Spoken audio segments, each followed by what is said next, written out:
All right, Kyle. Okay. So for some reason, you have a tendency to go ahead and pick games that you don't seem to actually want to play. They gave us a voucher for like $20 worth of whatever currency, and you didn't even want to use that. Yeah.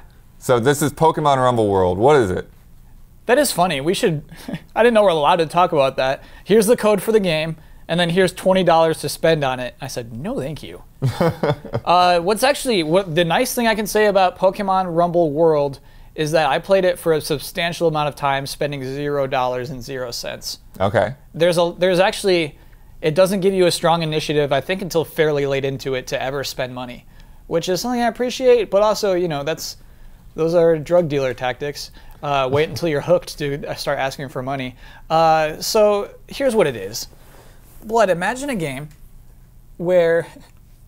Do you remember, what's the game by Silicon Knights where it's all about Norse mythology?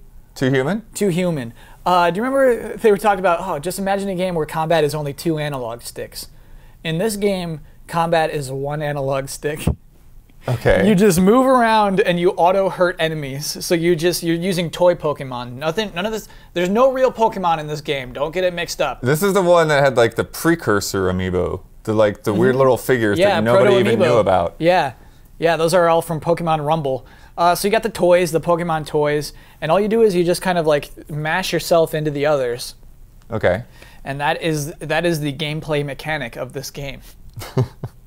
You walk around and things bang into each other. Yeah, but you played it for a long time. Yeah, and so basically the appeal is, as you're mashing through masses of other Pokemon toys, randomly they'll drop and you can catch a new one. So like if you destroy this little Mareep, that little Mareep will drop a toy Mareep, and then that will join your queue of little Pokemon toys that you can use.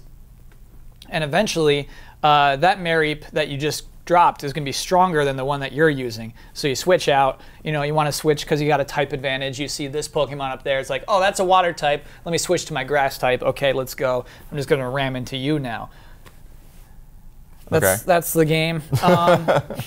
It's there. You get a little story up top. You are in a kingdom, and the king has been disgraced because a wizard rolled into his castle and said, I have 11 different types of toy Pokemon. How many do you have, king?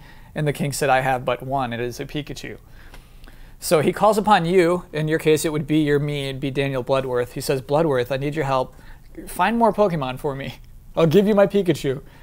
And then that's how the story begins. Which is a great idea for a story. That's funny. But it doesn't play out that way. Okay. But I don't understand, like, where would microtransactions even come into any of this? So you get air balloons. So you get air balloon trips to Pokemon Islands, and this is where you catch more Pokemon and, you know, go through the masses of Pokemon. There's a limit onto how long you have to spend in between trips. At the beginning of the game, at lower levels, it's almost instantaneous. It's like counting down seconds. And so you can spend gems on making that bar go faster, or you can spend gems on buying a new hot air balloon. And you get gems naturally through playing the game, doing daily missions, fighting the wizard. I got a lot of gems for fighting that wizard. And so that's why I never spent money despite playing for 3 hours. A long time. I played this game for a long time. And I'll tell you what sucks about it, Blood. Okay. Let's say you get attached to your Pikachu that king gave you. It won't ever level up. It's going to stay at that small number of damage that it does. So it's up to you to get rid of it once you've filled up your queue. You have to say bye to that Pikachu because it's no longer viable in combat. Well, why? That's weird. But do any of the other two level up? Is it always you get a new one and that's the right level? And then you just kind of drop the others off. And you actually have to, by hand, pluck out the Pokemon who are too weak to make space for the new Pokemon. How many do you have at a time? So that upgrades. You start off with 30 at a time, and then you can like boost it to another 30, and then another 30, and then 30, using another form of currency that you can't spend real money on. Okay. But you're surrounded by this mass of Pokemon, or you're just using one at a time? Oh, you can only use one at a time. Okay. You can switch them out, but if your guy gets hit while you're trying to switch them out, it will die. Oh, and then you can use gems to continue as well.